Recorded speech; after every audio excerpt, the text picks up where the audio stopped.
Welcome back. History was made on January 20th, and one Georgia woman can say she predicted that this day would come. Her prediction?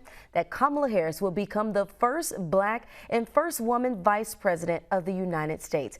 New this morning, I spoke with Dr. Jasmine Killebrew, the author who wrote the story, There's a Girl Headed to the White House.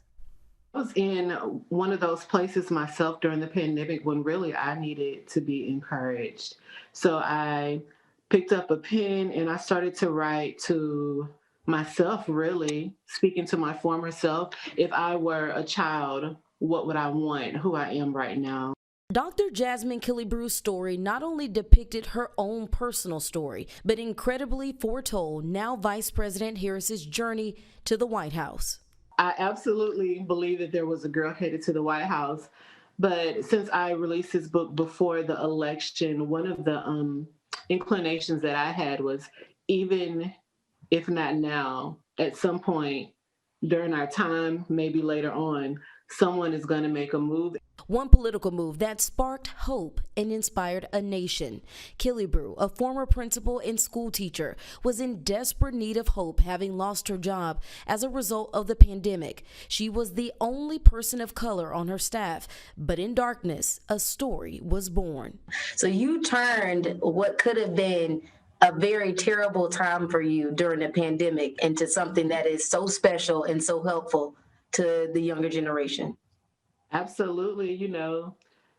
Some would call it beauty for ashes. Tupac would call it the rose from concrete, but I turned pain into something that was purposeful for sure. And it has made me a better person, a stronger person, and a person with reignited vision.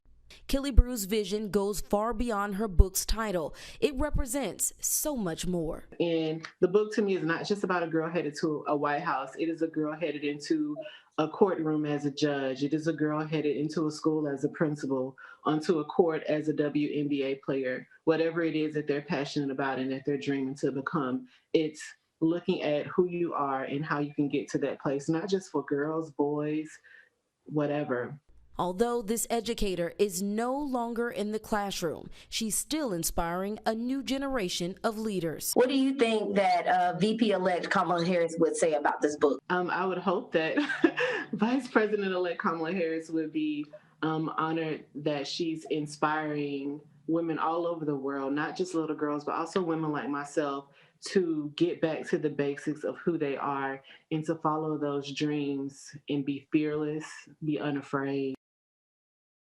Yes, ma'am. Well, Dr. Killebrew says she now gets the chance to do book tours and speak to thousands of students through virtual book readings across the country. And she hopes to see many more girls follow in the footsteps of Vice President Kamala Harris. As the new VP's mother famously told her, Kamala, you may be the first to do many things. Make sure you're not the last.